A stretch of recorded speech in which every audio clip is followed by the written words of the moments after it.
Hello everyone, this is Jimmy and welcome to episode 16 of Enigmatica 2 Expert. Last episode we set up these two void miners with I think one of those purple lenses, magenta lenses, with intent to get as much of rhodium as we could. And in the about 24 hours since then, I've gotten a bit over a stack of blocks. That doesn't sound like a lot, in fact it isn't a lot, but I mean, if you measure it in crystals, it's 633 of them. It's enough for us to progress for now, so I'll take it.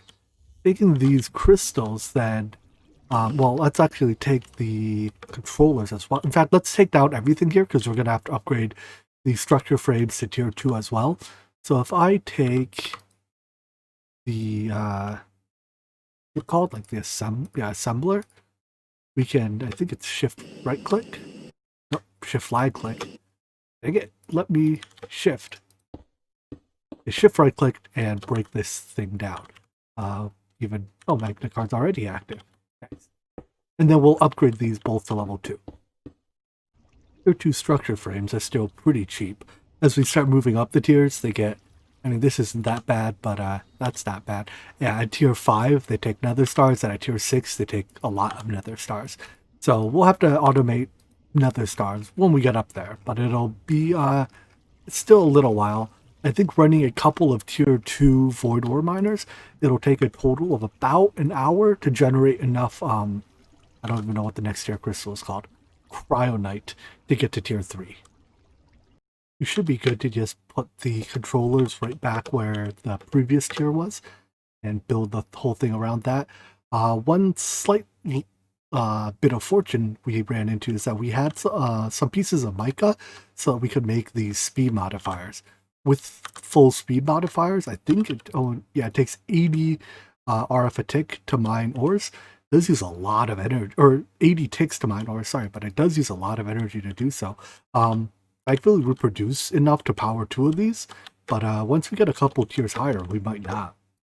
Something I need to keep in mind. Yeah, it's 320 a tick without the modifiers.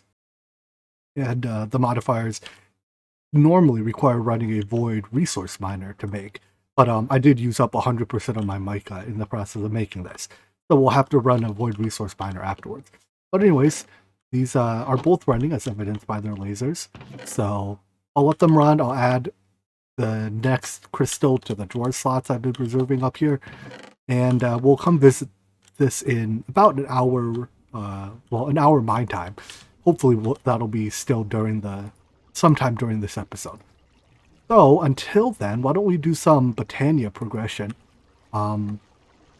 and perhaps at least get the Pure Daisy automated in the meantime. So here to Botania. The Pure Daisy allows us to make living wood and living rock. So let's start by making it. Standard Pure Daisy recipe. In fact, let's. I have a feeling we'll be using the Petal Apothecary a lot in this pack. Let's automate the Petal Apothecary itself.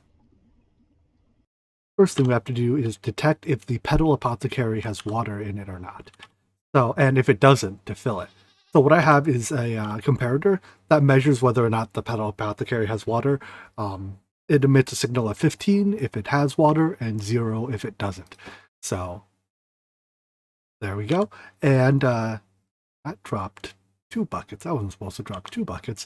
Anyways, the way this is supposed to work is that when the water in here gets used up for whatever reason, this will affect this NOT gate, which sends a redstone signal through to the dropper here, and the dropper should drop one water bucket when this gets emptied, whether through use or whatever. And then when that happens, the bucket will fall on it, fill the Petal Apothecary, become an empty bucket, get picked up by this item collector with a filter, refilled in the tank, and sent back to the dropper. But something's not right, so let me fix that real quick. It seems to be dropping twice as many items as I want it to. I also got, oh, that's a lot of buckets. I also got sick of my chest piece making me not be able to like shift spacebar, so I swapped to a different chest piece. Yeah, it's dropping 2 for some reason. Let me fix that. I fixed the water bucket thing by switching to a vanilla dropper. I don't know why the precision dropper was getting double ticked, but whatever. The next part then is to put the ingredients for the craft into the petal apothecary, and that has to be done by dropping them on. So if I get some, say, white petals for the pure daisy, we can't right click it on. It doesn't work. We have to drop it. So to do that, I'm going to use integrated dynamics because it can drop. It has the nice feature of being able to drop everything at once out of the chest and being easily controlled by a timer. So what I have is a timer set here. This clock is set every 60 ticks, although we can time that as needed. It'll drop everything in the chest. Then the ME interface puts items into the chest in blocking mode, so it'll only put one craft worth of items in at once. And if I order a daisy, I crafted one earlier just to, well, to test some other things, but here, so it takes the seeds, which have to be dropped, and the petals, puts it all into here, and every 60 ticks, so it doesn't drop everything at once. So that's one thing I hadn't tested. Okay, I guess that's fine, because if it drops the seeds first, then the flower petals, it still prevents new items from getting dropped into here, from placed in the chest, which is what basically, if I just turn on blocking mode but don't have anything that drops items all at once, we could end up with the items from the next set being dropped before the first set has finished crafting. I'm going to see if there is a way for me to make this drop everything at once, though. Whatever. If it ain't broke, don't fix it. So one thing I do want to change is I want to set this timer much lower because we don't need 60 ticks or 3 seconds between item drops. It just needs to be long enough that we don't start mixing recipes together. Anyways, I added a thing here to pick up the final product. It just picks up all items. So, well, all items of this this item value, so 7793. That's basically all of the Botania functional flowers. I think functional and generating flowers. And these are just the flowers that are, most of these anyways, are made in the petal apothecary. And none of them are used in the petal apothecary. So we can just set the ignore metadata value, or this ignore metadata flag, and this automates the pure daisy. All right, next up is to automate the use of the pure daisy. So the pure daisy can make living rock and living stone. Let's see, living stone is made from arcane stone and living rock from infused wood. All right, so arcane stone is any vis crystal and a bunch of stone. That's trivially easy. Does it take? No, it can be done in a standard craft table as well. Good. And living wood is infused wood, which I think, yeah, is just literally dropping wood into liquid starlight. It doesn't even use up the liquid starlight. So let's go get a bucket of liquid starlight. This has to be made in a light well. Oh shoot, I need a rock crystal for this. Is there an easy way to get rock crystal ore? Generates in large quantities on other planets. Does it have the ore dictionary? It does not have an ore dictionary tag. All right, let's see if we can silk touch it with the digital miner.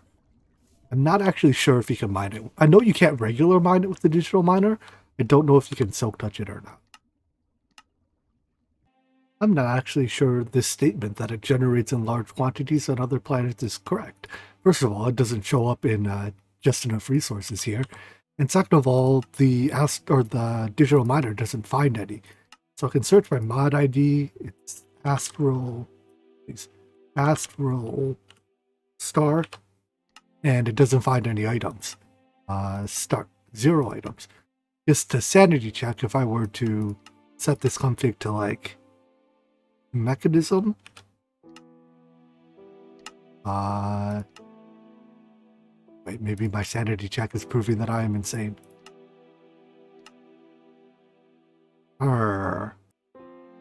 Alright, I can't get the digital miner to try to find it, but we'll do the next best thing, and that's use a scanner.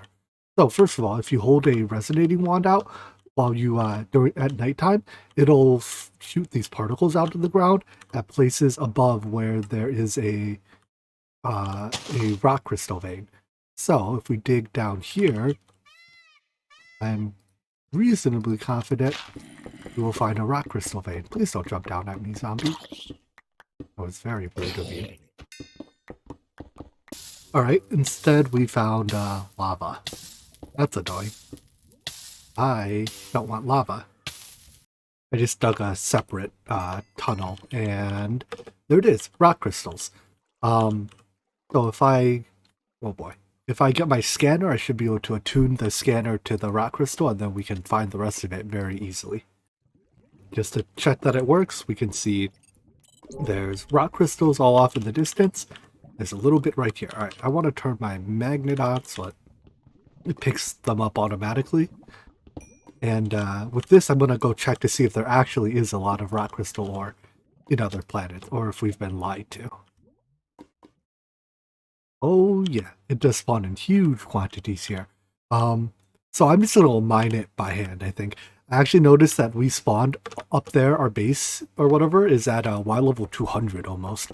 And these spawn all the way down on like Y level 0 through 5. So we have to dig a long ways down to reach it. But looking at how much there is, I think we'll have no trouble finding tremendous quantities of it. But look, there's some. Fortune also has a pretty huge effect on how many rock crystals we get. This is a Fortune 3 pick, and there's maybe, I don't know, this vein is maybe 15 ores. It's going to explode into rock crystals. Like, this is hundreds and hundreds of rock crystals. So this is probably enough to finish the game with. At least get to the point where we can produce these with mystical agriculture. With that many rock crystals, we can make a whole bunch of light wells. And it appears with our floating crystal here, we have enough starlight to make it during the day. Convenient. Unfortunately, because the crystals don't stack, we have to make them one at a time. And then we'll use those light wells to melt some of these extra rock crystals into starlight. We can also melt aquamarine, and we have plenty of aquamarine, so that wouldn't be an awful idea. But for now, I have plenty of rock crystals. I'm just putting a modular storage here, filling it up by hand, and when this runs out, we can just refill it or put more aquamarines in. I guess aquamarines they don't last as long, but I mean, we have an infinite supply of them. It doesn't really matter. We don't need a tremendous amount of starlight right now. From here, I'll gather it all into a tank of some sort. And this will fill up to give us a large buffer in the future. 864 buckets is quite a bit of starlight. For now, though, I just need one bucket of it to make the infused wood. For the JI, it's just throw this in there, and it'll infuse. I think the process is... It's not instant. We do have to wait for it. But that one batch of infused wood will last quite a while. As for the Pure Daisy itself, generally speaking, there's two ways to automate it. You can either do timer-based or filter-based. So the Pure Daisy takes exactly 1 minute to do its work. So you can know that if you place your blocks down and wait, a minute and a second, it'll transform them into the new version, and then you can pick them up. Alternatively, you can use something that has selective pickup to only pick up the final product and leave the the raw product alone. And that's what I'm going to go with here. This time I'm choosing to do it with integrated dynamics, just for the sake of doing it differently from before. Normally when I do the filter-based method, I use applied energistics, formation, and annihilation planes. But in just about every respect, this is the exact same, at least functionally. So world block exporters place the block, world block importers break the block, and then use a locked drawer to serve as the filter. Well, you could just filter the importer as well, but it's easier just to use a drawer as a filter. This now will automatically convert any infused wood and arcane stone I put into the input drawers into living wood and living rock, which goes into the output drawers. And I mean, it just runs. I don't have to do anything for it. Cool. So let's pick up a piece of each to complete the quests. All right. From here, the next thing we can do is make let's make the mana pool. So this needs a lot of petals.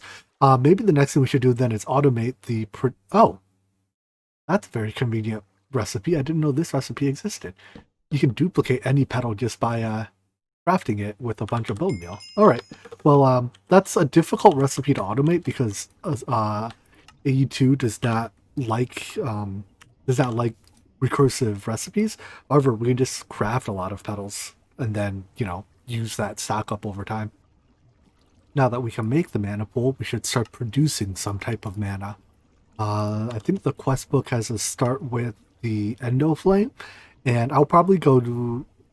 I'm so used to going Ender Flame into Kekimuras, but none of these other ones are... They're just not as good.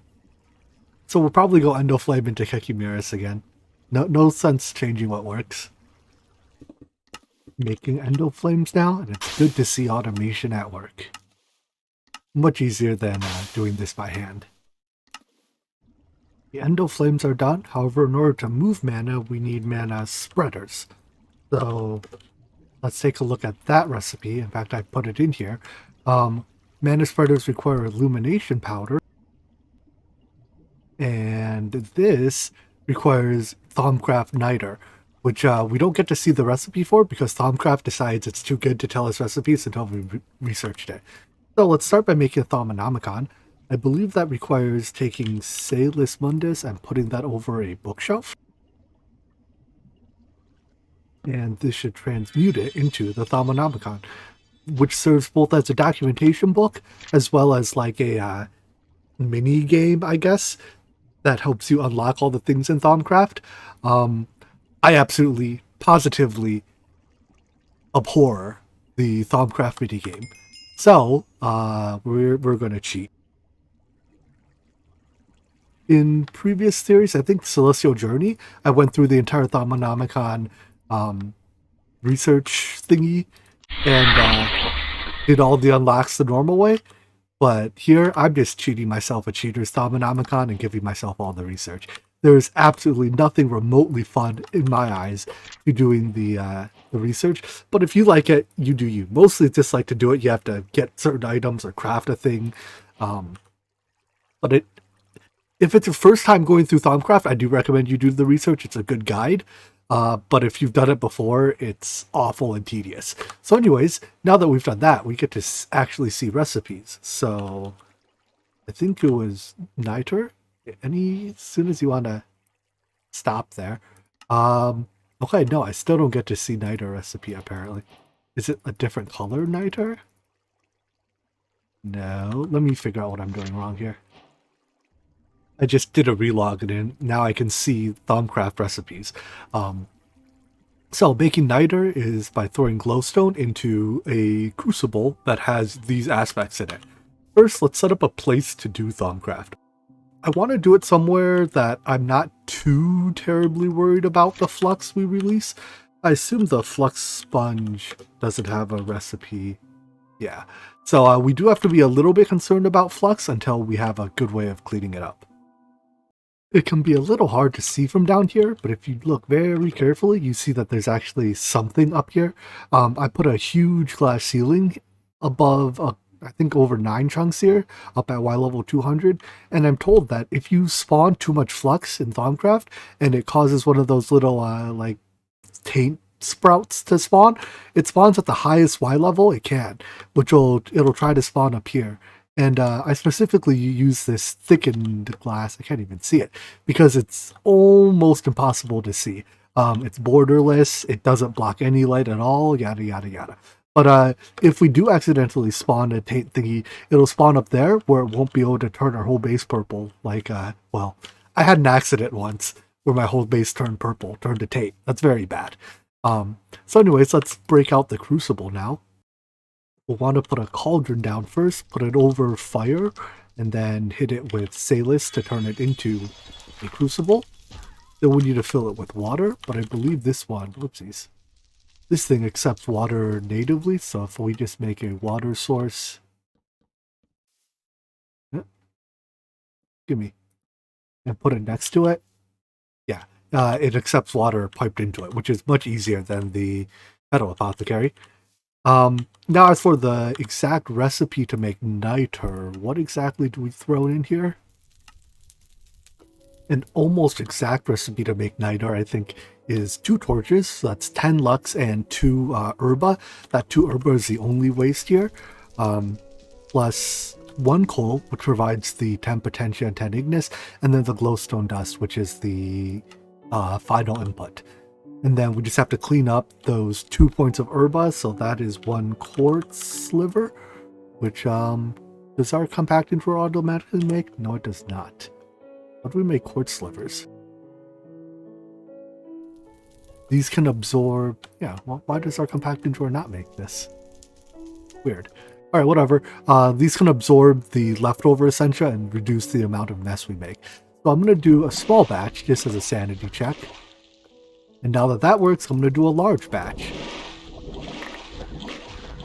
And because of component decay, I didn't quite get 100% yield in the large batch. Some of the ignis, I guess, started breaking down. Or something. I don't know. Whatever. We came close enough to ideal, and I'm not too concerned about a little bit of flux. I mean, that stuff is only immensely poisonous. You know, no biggie. Anyways, now that we have niter, we can make spreaders. Or, no, we can't. There's one more step, right? We have to make illumination powder first. But, what exactly... we can't make this yet. Alright, we'll make the illumination powder in the luminous crafting table. We do get 16 per craft, so I don't think we need to stress it too much that we can't quite automate this. And I have to sit here clicking it for a little bit because it looks like it only does 2 crafts at a time. That allows us to make mana spreaders. Nice. So we've done a little bit of Thaumcraft, a little bit of Tanya, and a little bit of Astral Sorcery today. All that's missing is Blood Magic, and I don't think we're actually going to do Blood Magic today. Next up, though, let's set up our mana production somewhere. How about right over here? I don't know how much mana we'll actually have to generate, because I think we'll come up with alternate ways of doing most things with mana, but go big or go home. I put 36 Endo Flames down, and if we just throw a bunch of coal right about in the middle of them, I should be in range of everything. Yeah, and are you turned on? Oh, you are not linked. Are you linked to that mana pool? Are you out of range to link to that mana pool? That's probably why. Alright then, we won't use these. I guess we're right at the maximum range at the link to the mana pool. It's okay, this is still plenty of Endo Flames. Now I want to automate a system that drops coal here and then picks the coal back up if it goes unused after, you know, a certain amount of time. As for how I'm moving the mana, each Endo Flame, well, half the Endo Flames are linked to one mana spreader, the other half to the other one. This is apparently more... Are any of these Endo... Yeah, this is slightly more mana. We're producing mana slightly faster than our mana spreaders can move it, but that's alright. Mana spreader puts it into a tank, or into a mana pool, and then another mana spreader sends it into these 4 pools through a splitter. The splitter lets any mana that hits it goes into all adjacent pools. This way, when everything is full, we have 6 mana pools to 6 mana pools of total mana. But if I want to measure mana, like if I want to detect whether or not our we need to keep dropping stuff, I only have to measure the fullness of these 2 pools. So let's set up the auto coal supply system now.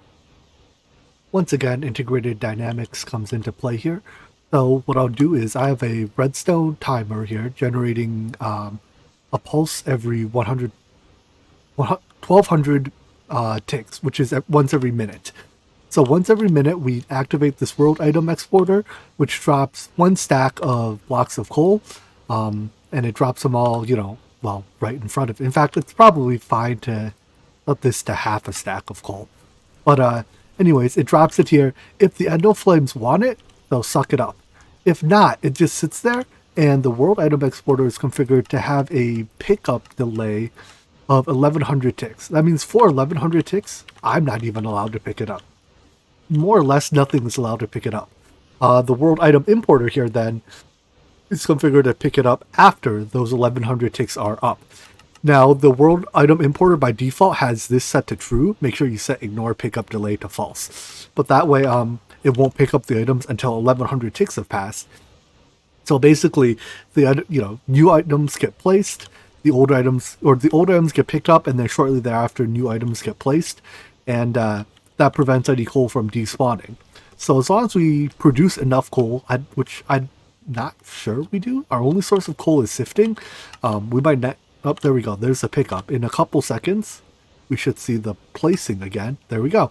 But yeah, I'm not sure if we produce enough coal to run this system at 100% uptime. But I mean, we have a big coal bank too, right? It's 13,000 pieces. So anyways, this is good enough for now. This will fill up these mana pools. If it turns out we need more than 6 mana pools, we'll come up with some clever solution later. Anyways, all this mana lets us make mana powder. So if we just take some gunpowder, we can theoretically use any of these mana pools for crafting. If one of them, if we use up, like if 3 of them are full, or if all 4 are full, and then we use mana in one, any further mana sent to the mana splitter will just go to the one that, is not full. So we don't have to worry about trying to load balance all 4 of these mana pools for crafting purposes. But yeah, that lets us make mana powder, which we needed for the cat assembler, which we'll do stuff with later. Because for now, I would like to check and see if we've gotten enough of this cryonite. 32 blocks of it is almost assuredly enough for us to upgrade our void ore miners to tier 3. I had a feeling that was only enough cryonite for one of the void ore miners, so I only upgraded one of them. I left the other one intact even. So let's build this one out. And I forgot to make the speed up. Well, the upgrade. We can't make these upgrades into speed upgrades yet, just because I don't have access to enough mica to make speed upgrades. So at this point, actually, why don't we? This isn't running yet, right? Because we're missing the 4 upgrade slots. Why don't we switch this one over to a void resource miner to get mica? I believe that is available from, let's see, void resource miner with a white lens as low as tier 1. So yeah, if we run the tier 2 one, we should get it reasonably quickly. The void ore miner and the void resource miner are actually the exact same multi-block. So we can just swap out the controller, leave everything else intact. And I don't want to put the junk that comes out of the void resource miner into our storage system, just because 99% of the stuff that comes out of here is literally junk. So I'm going to get just store it into a modular storage. Let's look at what exactly it gets. I think aside from mica, there might actually be, like, there's 14 pages of stuff, and aside from the mica, I think I don't care for any of it. Maybe it gets, I guess, like, there's some obsidian in there. But by and large, I don't care for what comes out of here. Just mica. So I may as well use a white lens as well. For now, then, we're stuck running this thing with 4 speed modifiers. Or rather, 4 speed modifiers, 4 blank modifiers, which means we only get 1 ore per 38 ticks. Then again, if I put all speed modifiers on here, we probably actually don't make enough power to run this thing. Void ore miner uses a lot of energy, but the void resource miner doesn't. Anyways, look, we already got a piece of mica. At this point, let's just leave both of these running until the next episode, and then when we get around to it, we can upgrade you to tier 4 and perhaps do an energy upgrade in the meantime. We'll grab the new crystal, palladium? Palladium.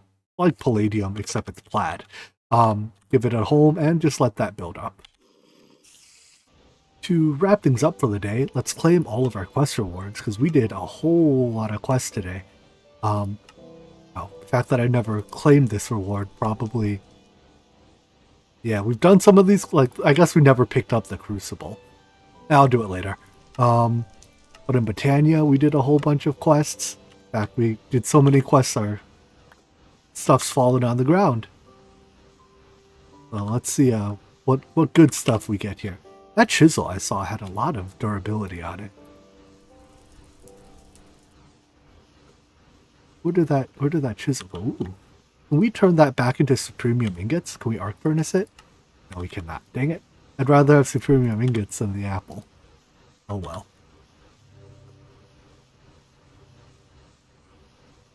Peking duck. My favorite.